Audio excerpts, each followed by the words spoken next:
আমি আমার এই অতৃপ্তিকে তৃপ্ত করতে পারি। এবং এই বইয়ের মাধ্যমে যে জ্ঞানটা অর্জন করতে পারি, রবীন্দ্রনাথ তাকে এই কবিতায় বলেছে ভিক্ষা লব্ধ জ্ঞান।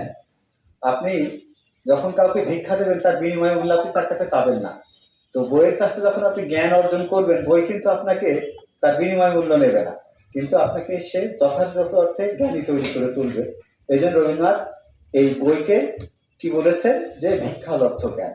পৃথিবীর ইতিহাসে সব ধর্মেই জ্ঞান অর্জনের প্রতি সবিশেষ গুরুত্ব দেওয়া হয়েছে। বেদে বলা হয়েছে আলোচ্যং সর্বশাস্ত্রমি বিচারস্য পুনরপৌন, সব শাস্ত্র আলোচনা করো, বিচার করো বারবার। অর্থাৎ এই গ্রন্থটা একজন মুসলমানের লেখা, আমি সনাতন, আমি পড়বো না। এই গ্রন্থটা একজন হিন্দুর লেখা, আমি মুসলমান, এটা আমি পড়বো না। অমুক ধর্মের লেখা, এটা আমি পড়বো না, এটা না। আলোচ্যং সর্বশাস্ত্রমি, সব শাস্ত্রই আলোচনা করতে হবে, বারবার বিচার করতে হবে। সেখান থেকে যে নির্যাসটা পাবো সেটাই হচ্ছে প্রকৃত জ্ঞান। বৌদ্ধ ধর্মে বলা হয়েছে পৃথিবীর সমস্ত প্রকার অনাচারের মূল সকল প্রকার দুঃখের মূল কারণ হচ্ছে অবিদ্যা। আর অবিদ্যা থেকে মুক্তি লাভের জন্য আপনাকে পড়াশোনা করতে হবে। বিদ্যা যে অর্জন করবে তার সামনে সারা পৃথিবী উন্মুক্ত হয়ে যাবে। চীনের একজন বিখ্যাত দার্শনিক ছিলেন। আমাদের ইসলাম ধর্মের কথা একটু বলি। কিছুক্ষণ আগে স্যার চমৎকার বলেছেন যে আমাদের নবীর কাছে হীরা গুহায় এসে বললেন যে পাঠ করুন, বাস আমি তো পড়তে পারি না। তিনি আবার বললেন পাঠ করুন, লিখ পড়ো, কার নামে? তোমার প্রভুর নামে। Read the name of the lord who has created. পাঠ করুন আপনার প্রভুর নামে, যিনি সৃষ্টি করেছেন। He taught by the pen that you knew not, তিনি কলম দিয়ে শিক্ষা দিয়েছেন যা তুমি জানতে না। তারপরে জ্ঞানের প্রতি কোরআনের প্রথমে আয়াতে কিন্তু এই ইকরা। তাহলে জ্ঞানের প্রতি কত, হিকমা অর্জন করার প্রতি কত গুরুত্ব আরোপ করা হয়েছে। তো চীনের একজন বস্তুবাদী দার্শনিক ছিলেন, নাম তার কনফুসিয়াস। চীনে ওই সময় আজ থেকে 3000 বছর আগে একটা ধারণা ছিল যে কনফুসিয়াস স্বর্গে যাওয়ার রাস্তা বলে দিতে পারে। প্রতিদিন সকালবেলা লোকজন এসে লাইন ধরতো, এসে বলতো আপনি শুনেছেন কি স্বর্গে যাওয়ার রাস্তা বলে দিতে পারেন? তো কিভাবে আমরা স্বর্গে যেতে পারি একটু বলে দেন না। উনি বলতেন যে আমি প্রকৃত অর্থে স্বর্গে যাওয়ার রাস্তা আমি জানি না, আপনারা বিশ্বাস করেন আমি জানি না, তারপরেও ওনারা মনে করেন উনি একটা গুপ্ত জ্ঞান অর্জন করেছেন, এই জন্য এই গুপ্ত জ্ঞান কাউকে দিতে চান না। তো এইভাবে প্রতিদিন লোক আসতো। একদিন উনি ওনার ছেলেকে বলল যে শোনো বাবা, আমি তোমার এই বইটা দিয়ে যাচ্ছি, তুমি এটা পাঠ করো, এই বই পাঠ করলে তুমি স্বর্গে যাওয়ার রাস্তা খুঁজে পাবো। তাহলে বইয়ের মধ্য দিয়েই একেবারে সর্বোচ্চ মাকামে পৌঁছানো সম্ভব, সর্বোচ্চ সাফল্য অর্জন করা জীবনে সম্ভব। তো আমরা যে বলছিলাম যে বই পড়ে, মানে বই কিনে কেউ কখনো দেউলিয়া হয় না। আমার আব্বা, আমরা 9 ভাই বোন, সবাই লেখাপড়া শিখতাম। আমার মা মোটা কাপড় পরতো, কিন্তু এর ভিতরেও আমি দেখতাম আমার আব্বা আকাশবাণী কলকাতা প্রতিদিন শুনতেন। সকাল 7:30টার সময় বুক রিভিউ হতো, একটা বুক গ্রন্থ পর্যালোচনা। সেখানে ওই যে গ্রন্থটার পর্যালোচনা হতো আব্বার সাথে সাথে নাম লিখতো। তখন বর্ডারে এত কড়া করেছিল না, তো এই বর্ডারে একটা লোক শাড়ি কাপড় কিনতে যেত, তখন ইন্ডিয়ান শাড়ি 120 টাকা করে বিক্রি হতো। আব্বা তার কাছে টাকা দিয়ে দিত, ওই বইগুলো সে কিনে কিনে আনতো। তো তাতে কি হতো, আমরা 9 ভাই বোন সবাই চাকরি বাকরি করছে, আমরা সবাই ভালো আছে, এবং আমাদের যারা বংশধর তারাও ভালো আছে। আব্বাই অভাব কষ্টের ভিতরে বইটা কিনেছে, আমার আব্বা কিন্তু দেউলিয়া হয়নি। বাঙালি বই কেনার প্রতি বৈরাগ্য দেখলে সে যেন মনে হয় আরব রজনীর কাহিনীটা জানে। একটা আরব রজনীর কাহিনীটা হুমায়ুন আমাদের গিয়ে বলছে, সৈয়দ মুস্তফা আলী বলছে যে বাঙালি বই কেনার প্রতি বৈরাগ্য দেখলে মনে হয় আরব রজনীর কাহিনীটা সে জানে। এখন কি কাহিনীটা, আরব রজনীর এক বাদশাহ ইচ্ছা হলো যে সে একজন গ্রন্থকার, একজন খুব বিখ্যাত গ্রন্থ লিখেছেন একজন বিজ্ঞানী, তিনি ওই বইটা নিয়ে আসবেন। রাজা যে করে হোক বইটা নিয়ে আসবেন। রাজার এই লোক পাঠিয়েছে, কিন্তু যিনি গ্রন্থকারী, যিনি গ্রন্থের রচয়িতা, তিনি কোনোভাবে এই বই দেবে না। না রাজাও নাসর বান্দা, সে তার খুব আমত্ত জোরদার আমত্তদের পাঠিয়েছে। তিনি যখন চিন্তা করেছেন যে এই বই আমি রক্ষা করতে পারবো না, কিন্তু আমি শেষ পন্থা অবলম্বন করতে পারি। কি অবলম্বন করেছে?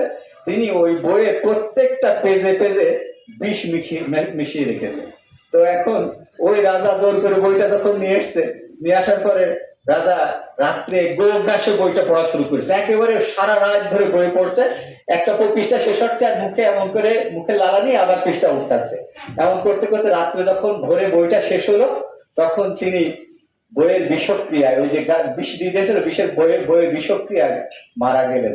তো মনে করে বাঙালিরা মনে করে যদি আমারও আরাম হয়, আমি যদি বই পড়তে যাই রাজার মতো মরে যাই, এই জন্য সে এই মনে করে দরকার নেই, আর আমার বই কেনার দরকার নেই। একজন ড্রয়িং রুম বিহারী, তিনি তার স্বামীর জন্মদিন উপলক্ষে বাজারে গিয়েছেন কোন একটা মূল্যবান গিফট দেবে। তো বাজারে যে বলছে যে এটা নেন ম্যাডাম, এটা নেন, এটা আপনার স্বামীর জন্মদিনে খুব ভালো ম্যাচ করবে। বলছে না, ওটা আমার আছে, আমার স্বামীর এটা আছে। তো একটা জামা দেখিস, বলছে নেন, বলছে এই কালারের জামা তো অনেকগুলো আছে। তখন যখন কোনো কিছুই দোকানদারের কাছে মানে সবকিছু যখন তার আছে, তখন বলেছে ম্যাডাম তাহলে আপনি একটা কাজ করতে পারেন, আপনার স্বামীর এবারের জন্মদিনে একটা বই উপহার দিতে পারেন। উনি বলছেন যে ওটাও আমার স্বামীর একটা আছে। তার মানে কিশোর বলছে যে একটা বই থাকাই যথেষ্ট, মানুষের ঘরে একটা বই থাকাই যথেষ্ট। আমার একটা লাইব্রেরি আছে, আমার এক ছাত্র গিয়েছিল আমার লাইব্রেরিতে ব্যক্তিগত সংগ্রহশালায়, যে বলছে স্যার এখানে যত বই আছে আপনি কি পড়েছেন? আমি বলছি যে আমি সব বই পড়িনি, কিন্তু প্রত্যেকটা বইয়ের সাথে আমার আত্মিক সম্পর্ক আছে, এই জন্য আমার যখন যেটুকু যে পৃষ্ঠাটা প্রয়োজন হয়েছে আমি সেই পৃষ্ঠাটা এই বইয়ের থেকে সহায়তা নিয়েছি, এবং এই বইয়ের কোন জায়গায় কি পেজে কি আছে আমি মোটামুটি একটু লক্ষ্য দর্পণে রেখেছি। সংখ্যা তত্ত্বের ভিত্তিতে কখনো একটা লাইব্রেরির সমৃদ্ধি অর্জন করার কথা ভাববেন না।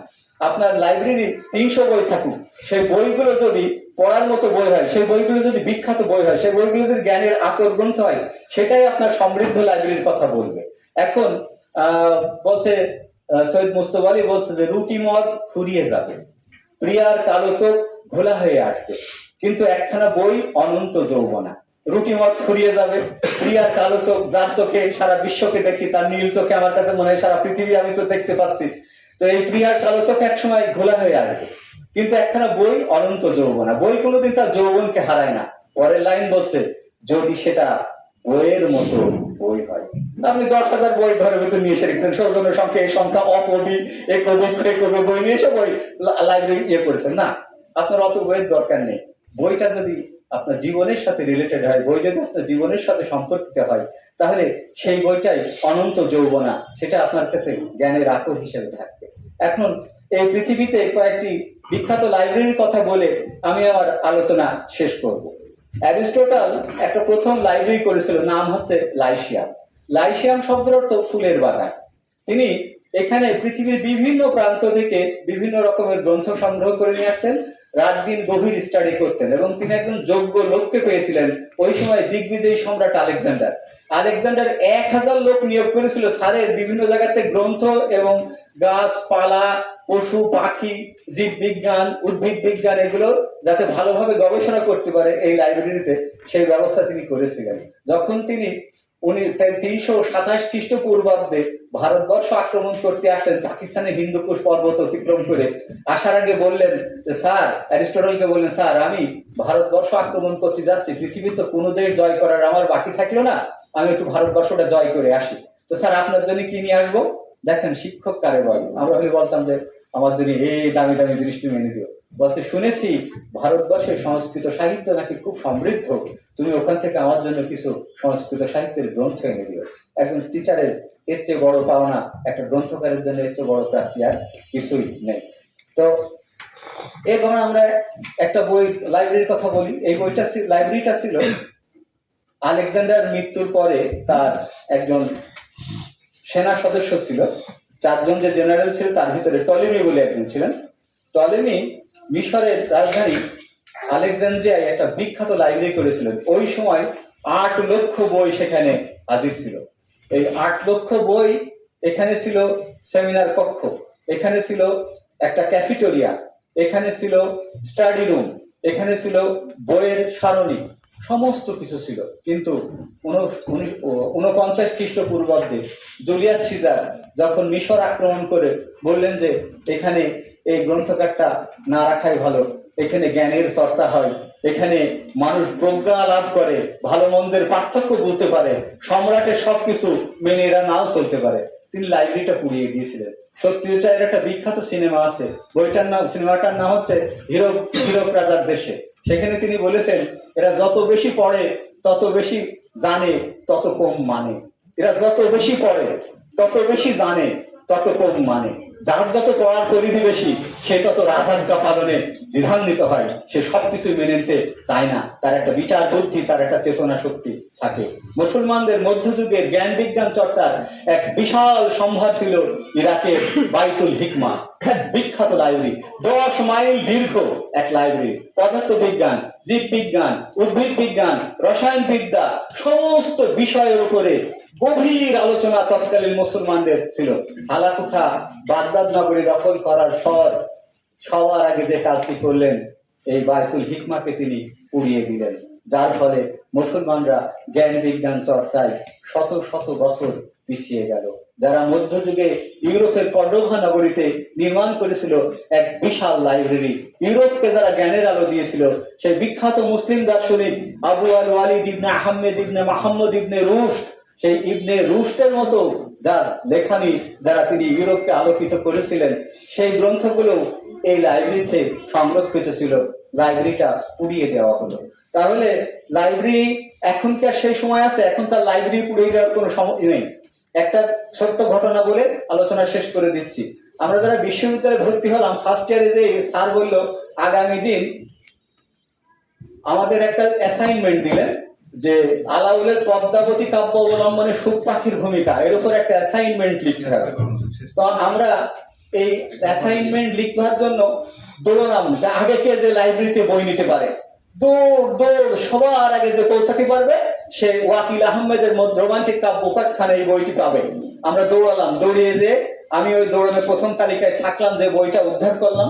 বইটা উদ্ধার করে যেটুকু আমাদের প্রয়োজন 135 থেকে 139 পেজ পর্যন্ত একেবারে একজন বেরসিক পাঠক আজ তো মনে হয় বছর 2-3 আগেই ওই 4-5টা পেজ কেটে নিয়ে বাড়ি চলে গিয়েছে।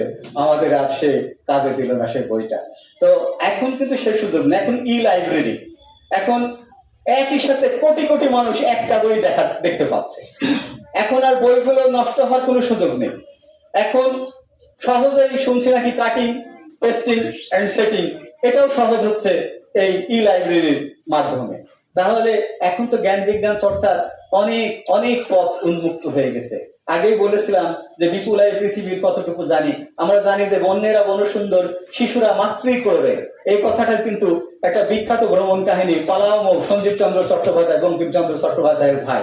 আবার দেশে বিদেশে আফগানিস্তানের, যদি প্রকৃত আফগানিস্তানকে চিনতে হয় তাহলে অবশ্যই সৈয়দ মুস্তফা আলীর দেশে বিদেশে পড়তে হবে। বিলাতে 750 দিন, মোহাম্মদ আব্দুল হাইয়ের লেখা বিখ্যাত। প্রকৃত ইংল্যান্ডকে জানতে হলে বিলাতে 750 দিন পড়তে হবে। সলে মুসাফির, আমাদের মীর মোশাররফ আহমেদের সলে মুসাফির, গাজী মিয়ার বোস্তানি, এই সমস্ত বিখ্যাত বইতে এ কথাই আছে।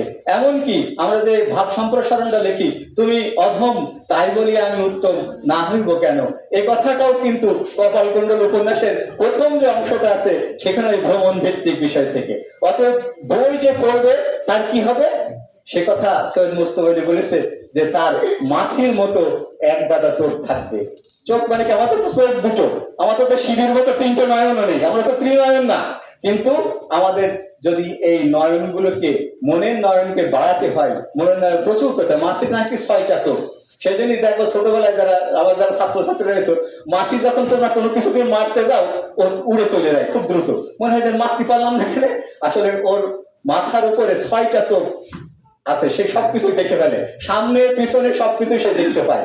তুমি যদি সৈয়দ মুস্তফা আলী বলছে যে যত পড়াশোনা করবে, যে যত লাইব্রেরিকে ব্যবহার করবে, তার মনের চোখ বাড়বে, সে পেছনের মানুষকেও দেখতে পারবে, সামনের মানুষকেও দেখতে পারবে। সে গ্রিক দেখবি জেনাসের মতো, সে সামনেও তার একটা মুখ থাকবে, পেছনেও সে একটা মুখ থাকবে, সে ত্রিকালদর্শী হবে, 3টে কালকে সে দেখতে পারবে। অতএব আমি দায়িত্ব নিয়ে বলছি, যারা ছাত্র জীবনে অধিক পরিমাণে লাইব্রেরি ব্যবহার করেছে, পাঠ্যপুস্তকের বাইরে অন্যান্য বই পড়াশোনা করেছে, তারা একজনও বেকার নেই। আমি দায়িত্ব নিয়ে বলছি। এটি আমার শেষ কথা। আমার বাড়ির পাশে একজন ভাই, তিনি সম্ভবত এই বছরে রিটায়ার করবেন। এই মানুষটা সায়েন্সের ছাত্র ছিল, কিন্তু সবসময় আমি তার হাতে বিভিন্ন উপন্যাস সাহিত্য তাকে পড়তে দেখতাম। একসময় 96 সালে শুনলাম যে ভাই প্রশাসন ক্যাডারে চাকরি পেয়ে গেছে, দরিদ্র ফ্যামিলির ছেলে, প্রশাসন ক্যাডারে চাকরি পেয়ে গেছে। তার পড়াশোনার পরিধি, আমি সবসময় তার হাতে কোনো না কোনো একটা উপন্যাস দেখতাম।